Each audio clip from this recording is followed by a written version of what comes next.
What would you think if you thought 10 times bigger? What about 100 times bigger, 1,000 times bigger? And I know it's really tough, right? Because again, if we haven't been there, how are we supposed to think about that? But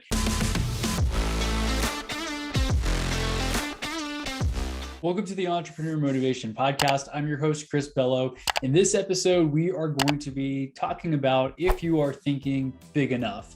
And this is something that I've asked myself many times as well. We often get stuck in this little box of what we think is possible and what our reality is and what we see people that we grew up with, doing in their lives, maybe even people who we used to work with or our family members. And that can often keep us stuck because if they're not doing these big things, then how are we supposed to believe it's possible for ourselves? And I've been talking a lot about scaling lately. It's really been something that's on my mind. And I guess it's kind of like the curse of knowledge. I've talked about the pros and cons of social media, the cons being that we get shiny object syndrome. It seems like everyone's doing more business than us. They're doing more successful than us. But then the pros are that you also see what's possible, what can be done, how you can do things differently than you're possibly doing them right now. And so I can now see the things that I do not want for my own business in life and the things that I would like to avoid entirely if possible. I've talked about this before. I'm actually not a huge fan of trading time for money, doing these low scale activities,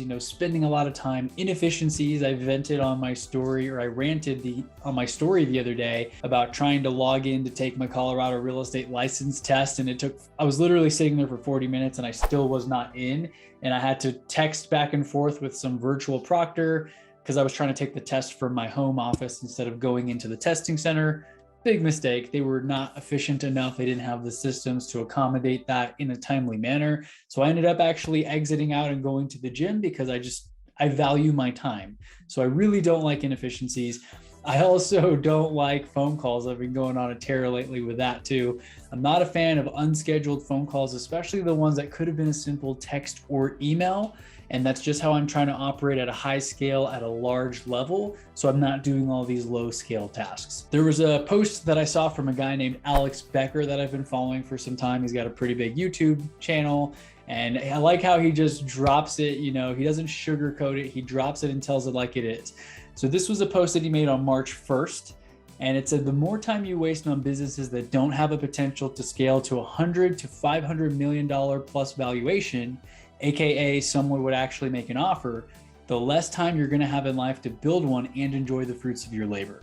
You keep doing comfortable low scale things, you're going to run out of life to build high scale things. Better to be stressed a bit now than when you're 10 years older. Average entrepreneur has about 4 big swings, 7-year businesses before they are 50. You don't have as much time to diddle daddle as you think. And that had 895 reactions, likes, comments, hearts, or whatever. 121 comments, 52 shares as of this recording. And the thing that really stuck out for me was when he said, you keep doing comfortable low scale things, you're gonna run out of life to build high scale things. Man, that hit me in my soul because I feel like I have been on the hamster wheel closing deals as a real estate agent, furiously peddling when I need to get more leads, more business, more closings. You essentially are fired. As soon as you have a closing, you're fired. You got to go find that next deal, that next client, right? Unless you're working with an investor client, which I have worked with a few, and they've bought 2 or 3 properties over the course of a year or two. But in most cases, you have to go out and find new business. And so that really resonates with me in terms of running out of time to build high scale things if you're stuck focusing on just the low scale things. There were a few people who played devil's advocate on there. So one guy named Bobby said, money will still never buy happiness. And Alex actually replied to that saying, if you're playing a game, the goal of the game is to win. I didn't say anything about happiness. So touche, that was fair. And this is actually a comment that I would likely think, as I've mentioned before, I'm not very money motivated, money isn't everything type thing, but I do love winning and seeing improvement. So I feel like this comment from Alex really helps me shift it to a game and make it about winning that game. Because as I've said before, I don't want to program myself negatively with money beliefs, saying it's not important, I don't value it, it doesn't mean everything to me. Because it is important. You can make very important changes in your life and in the lives of others if you have more money. So I like that idea of shifting it to a game. Someone else said, or you could just align your business to match the lifestyle you want with the little, shrugging emoji. This was a fair comment as well. Chris goes on to say, I have 3 kids, 7, 9, and 11. I have them 11 more years before they're gone on to do their own things. I'll be in my early 40s. I'll have plenty more time to reallocate work.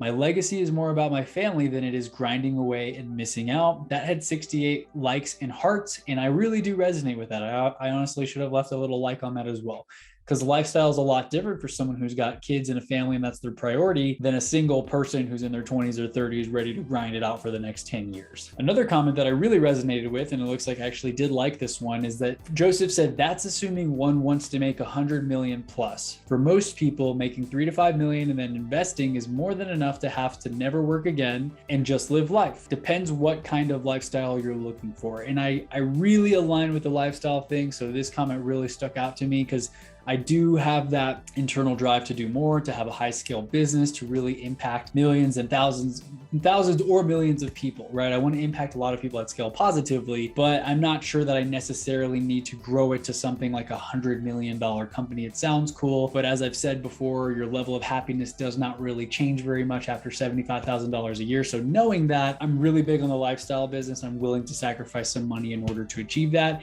And I'm not super interested in grinding it out for the next 10 years of my life and burning the candle at both ends. So I'd like to invite you to shift your thinking a little bit and ask yourself, how can I make a ridiculous amount of money with little to no effort? A lot of times we feel like we have to work hard for money. These are the money beliefs that we tend to grow up with. And we limit ourselves with our own thinking based on perceived limitations from what we have seen and what we believe to be true. And so I think it's safe to assume that most entrepreneurs actually want to make more money and have more free time to enjoy their lives, right? Most of us would like to make more money with less effort. I think anyone would say yes to that unless you're maybe a monk or a nun.